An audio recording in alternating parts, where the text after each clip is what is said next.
My name is Evelyn Parker. I am 39 years old. A crystal wine glass shattered at my feet in the middle of my parents' wedding anniversary celebration. But what silenced the entire room was not the sound of breaking glass. It was what my younger brother said next. You are nothing more than a paid housekeeper. No one objected. No one spoke up. Even my parents quietly looked away. In that moment, Evelyn realized she had never truly belonged to this family. For nearly 20 years, everyone in town had believed that Richard Parker was a successful businessman. They admired the massive mansion on the hill, the luxury cars parked in the garage, and the extravagant parties that filled the calendar year after year. What no one knew was that behind all that glamour stood a completely different truth. The person who kept everything standing had never been Richard. It was Evelyn. Ever since graduating from college, she had worked like a machine. While her friends were building families of their own, she spent countless late nights trying to save her father's company from drowning in debt. Every time the business stood on the edge of bankruptcy, Evelyn stepped in. Every time the banks applied pressure, Evelyn solved the problem. Every time the family ran out of money, Evelyn quietly transferred funds. But as the years passed, gratitude disappeared. Her sacrifices became expected. In their eyes, Evelyn was no longer a daughter. She was simply an endless source of financial support. That evening, when her younger brother accidentally ruined one of the company's most important contracts, the blame was dumped on Evelyn as usual. She tried to explain, but nobody wanted to listen. Her mother stood up in front of dozens of guests. Her voice was cold as ice. If you don't know how to behave, then you should leave. The room fell silent. Richard Parker sat there. The man Evelyn had rescued from financial ruin more than 5 times. He said nothing. He did not defend his daughter. He did not challenge his wife. He simply lowered his eyes and stared into the wine glass resting on the table. And that was enough. A door inside Evelyn quietly closed. Forever. She walked out of the mansion and into the freezing night. The lights behind her still glowed brightly. Laughter still echoed through the halls. The celebration continued as though she had never existed. No one realized that the person walking away was the very foundation beneath the castle they called home. Sitting in her car, Evelyn looked at the mansion one final time through the rearview mirror. Her face was strangely calm. There were no tears. There was no anger. Only silence. A terrifying kind of silence. Because after nearly 20 years of enduring disappointment, she had finally stopped trying to become the person her family wanted her to be. And for the first time in her life, she began to wonder what would happen if she disappeared from their lives. Completely. Behind those brightly lit windows, no one knew that by the following morning, everything they believed belonged to them would begin to tremble. And the biggest secret of the Parker family was finally about to be revealed. The penthouse sat at the very top of the tower, overlooking a city submerged in a sea of shimmering lights. Evelyn stepped inside. The door closed softly behind her. But for the Parker family, that quiet sound marked the beginning of an earthquake they never saw coming. She set her handbag on the table, turned on her personal computer. The screen came to life. Dozens of encrypted folders appeared. Files and records that not a single member of her family knew existed. To them, Evelyn was simply the hard-working and boring daughter. The one who always appeared whenever a bill needed to be paid. The one who solved every problem, and then quietly disappeared into the background. But the truth was nothing like what they imagined.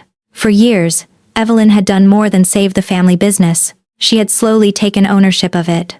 When her father borrowed money to keep the company from collapsing, Evelyn was the one quietly buying back the debt. When the company needed capital to expand, Evelyn was the investor standing behind funds operating under other names. When the family mansion faced foreclosure, Evelyn paid off the remaining mortgage through a private corporation nobody in the house had ever heard of. They believed Richard Parker was the owner of the empire, when in reality, he had simply been living inside a system that Evelyn built. She opened the financial control dashboard. Numbers filled the screen like a detailed map of power. Every account, every contract, every stream of revenue, all of it led back to her. For many years, Evelyn maintained everything not because she felt obligated, but because she hoped. She hoped that one day her family would see her as a real member of the family. But tonight, that hope died. Completely. She began with the simplest step. She stopped the automatic transfers. One click. That was all it took. The flow of money that had quietly sustained the entire family vanished instantly. Next came the operational accounts that kept the company running. Evelyn withdrew her financial guarantees, canceled credit facilities, froze the support systems her father still believed were the result of his own reputation and influence. Layer by layer, one piece at a time, she dismantled everything. Not with anger, not in a rush, but with the cold precision of an architect taking apart a building she had designed herself. Outside the glass walls, the night grew deeper. Inside the mansion on the hill, the celebration had likely ended hours ago. Her mother was probably sleeping peacefully. Her younger brother was probably still convinced he had won an argument. None of them realized that the ground beneath their feet was already beginning to crack. Evelyn opened the final file. It contained the legal ownership documents for the mansion. The Parker family name appeared nowhere on them. The registered owner was a private investment company, and the person controlling that company was Evelyn. She glanced at the clock. Dawn was approaching. Everything was ready. For the first time in many years, she felt completely at peace. No more pressure. No more responsibility. No more desperate phone calls in the middle of the night. The Parker family had always believed Evelyn needed them, but in this moment, an irreversible truth stood before her. They were the ones who could not survive without Evelyn, and in just a few short hours, they would be forced to confront that truth in the most painful way imaginable. 8 o'clock in the morning. The first rays of sunlight streamed through the towering glass windows of the penthouse. Evelyn stood by the window, a steaming cup of coffee resting in her hands. Below her, the city was beginning to wake up. And somewhere else, the Parker family was waking up too. The only difference was this. Their lives would never be the same again. The phone on the table vibrated. The first message appeared. It was from her mother. Short. Panicked. She could not pay for her purchase at her favorite store. Evelyn stared at the screen for a few seconds. Then she set the phone down, without replying. Years ago, a call like that would have sent her rushing to fix the problem immediately. But that version of Evelyn no longer existed. 15 minutes later, her father's calls began arriving one after another. One call, then 2, then 10. He had just discovered that the company's accounts had been suspended. Payments were being rejected. Business partners who had always smiled and praised him were now demanding answers. For the first time in many years, Richard Parker was forced to confront the truth he had spent a lifetime avoiding. He was not the man running the empire. He was simply living inside it. The phone vibrated again. This time it was her younger brother. The arrogance that filled his voice the night before was gone. Only fear remained. His bank cards no longer worked. The leasing company had just sent a notice to repossess his sports car. The friends who once surrounded him had suddenly disappeared.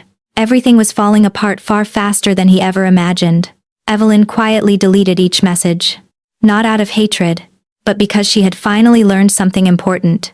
Not every cry for help was her responsibility. As noon approached, the final blow arrived. A legal representative appeared at the gates of the Parker mansion. A thick file rested in his hands. Inside was the entire truth. The mansion did not belong to the Parker family. It never had. The company operating behind the image of success had survived only because of Evelyn's financial guarantees. And now, it was over. Everything they called status, everything they called success, everything they called power, vanished within a matter of hours. That afternoon, Evelyn walked slowly through a quiet art gallery.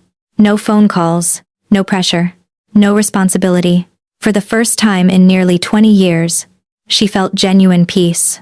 While the Parker family desperately searched for a way to save what remained, Evelyn found herself thinking about the future, a future no longer chained to guilt. No more endless financial support. No more sacrifices that went unnoticed. She realized that the most painful part had never been the humiliation at the dinner party. The real pain was spending so many years trying to earn love from people who only loved what she could provide. The sun slowly disappeared behind the skyline. Golden light painted the horizon. Evelyn stood on the balcony of her apartment, quietly watching the city transition into night. Behind her, an old life was collapsing. Ahead of her stood a new chapter that belonged entirely to her. The Parker family would have to learn how to stand on their own feet, or collapse beneath the weight of the choices they had made. But that was no longer Evelyn's story. Because sometimes, the most powerful form of revenge is not destroying someone, it is simply refusing to save them, and walking away without ever looking back.